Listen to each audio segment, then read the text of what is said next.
上一讲谈到，乌孙国的现任国王肥王向汉帝国求援，希望汉帝国可以为自己和解忧公主所生的长子元贵弥撑腰，让元贵弥获得王位继承人的资格。如果站在客观公正的立场，上一代乌孙王岑取之所以传位给肥王，条件是说好了的，将来肥王还是要把王位传给岑取的亲生骨肉，也就是岑取和匈奴公主所生的尼弥。这个约定也是为乌孙贵族所公认的。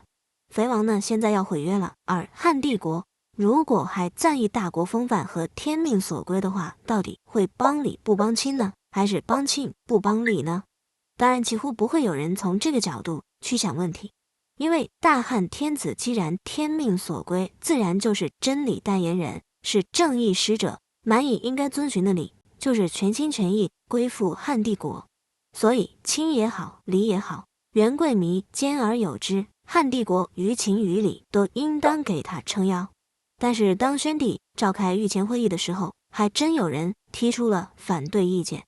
这个人就是时任大鸿胪的萧望之。萧望之在前文已经有过很多戏份了，在后文的戏份还会更多。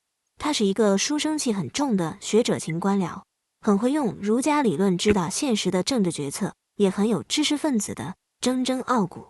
在这一点上，他和葛宽饶呢有几分相似，但是他做起事来并不像葛宽饶那般磊落，做的也并不是言官或者监察岗位，所以政治生命和自然寿命都要大大超过葛宽饶。这一次面对乌孙国提出的方案，萧望之的意见是，乌孙国离我们实在太远了，当地如果发生了什么变故的话，我们呢根本反应不过来，所以不要答应他们的要求。也就是说啊，在萧望之看来，就算汉帝国答应了乌孙国的要求，大操大办筹备新一轮的和亲工作，那么大概率上等不到新娘过门，乌孙国内的政局就已经变天了。所以答应还是不答应，这甚至不是亲与理的问题，而是成本和收益的账目问题。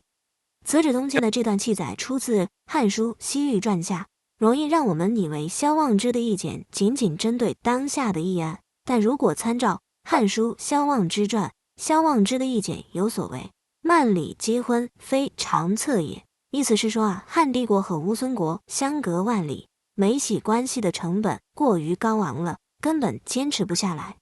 萧望之反对万里和亲的这个态度在当时很有代表性，本质上是对武帝一朝外交政策的反思。武帝当年为了打匈奴、开疆拓土、沟通西域，拼光了文景之治留下来的家底儿，又拼光了几乎全部的国力，对民间经济摧残太重。所以武帝时代的对外政策是不是应该往回收一收，这早已经是时代的呼声了。但政策一经问世，就会有自己的惯性，从来都是易放难收的。就拿乌孙国来说吧，内有刘细君、刘解忧两位女性长达几十年的努力，外有苏武、常惠、李广利、郑吉和千千万万大汉子民同样几十年的付出，好容易才没系好的外交关系，难道说不管就不管了吗？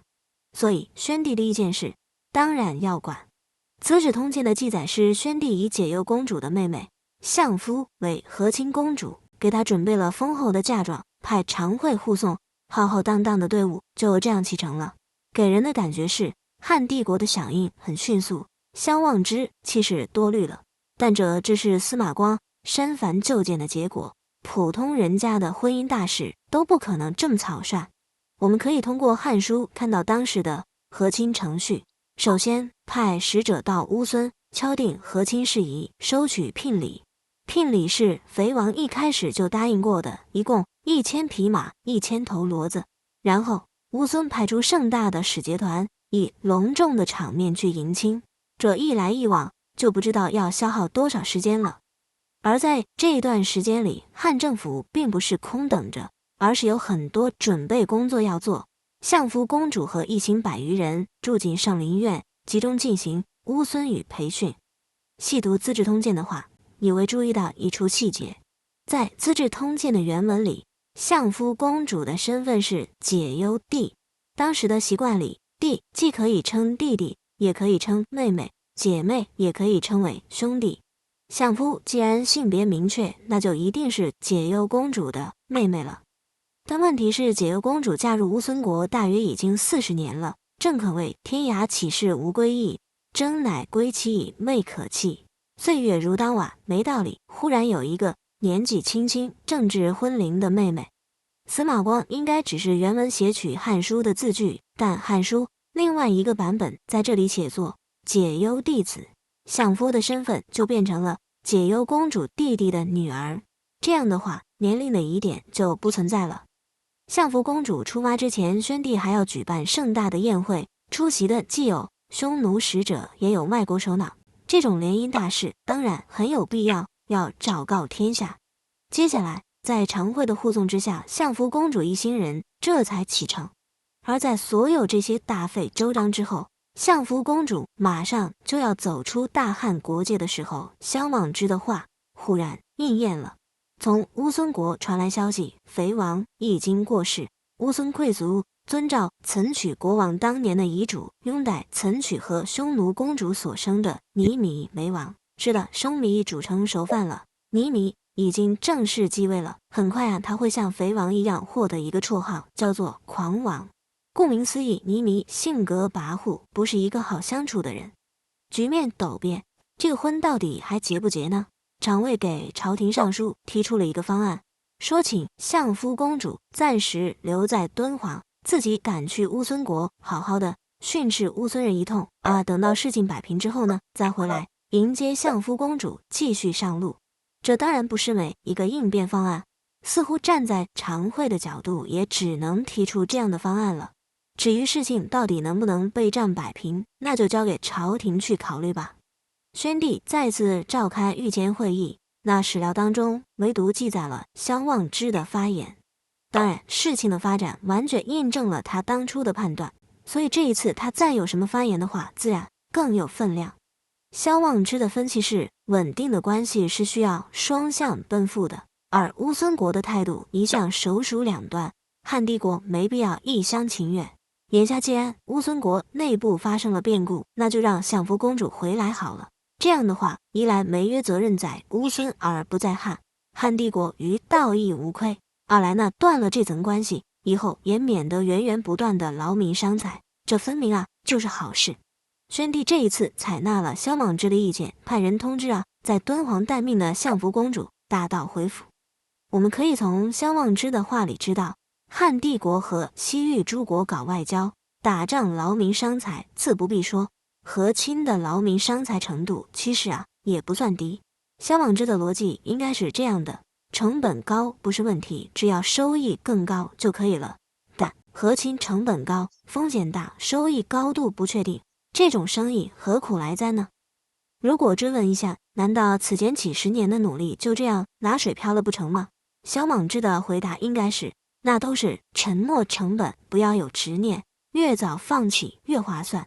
那么问题来了，这样的道理真的可以说服宣帝吗？或者说宣帝真的是被这样的道理说服，所以才召回了相夫公主的吗？退一步说，即便不考虑功利目的，仅仅在意识形态的层面做剖析，真的可以退一步海阔天空吗？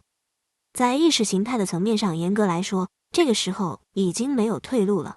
逻辑是这样的：如果把乌孙当成蛮夷，再把蛮夷等于禽兽的话，那么人类过人类的日子，禽兽过禽兽的日子倒也无妨。哪天禽兽过来生人了，人类就喊打喊杀，把禽兽要么杀掉，要么赶跑。而一旦开始了和亲关系，人类总不能和禽兽通婚，所以汉帝国和亲的对象虽然是蛮夷，但这些蛮夷毕竟属于人类阵营，只是不够开化而已。那么既然属于人类阵营，那就必须遵循普天之下莫非王土，率土之滨莫非王臣的方针，向大汉天子俯首称臣。但凡没有向大汉天子俯首称臣的，大汉天子就既有权利又有义务迫使他们俯首称臣，不如此则不足以顺应天无二日，民无二王，以及物不能两大的天之正道。具体到乌孙问题上，假如还不曾有过张骞凿空的创举，汉帝国并不知道万里之外还有个乌孙王国，那么随便乌孙人怎么放肆都无所谓。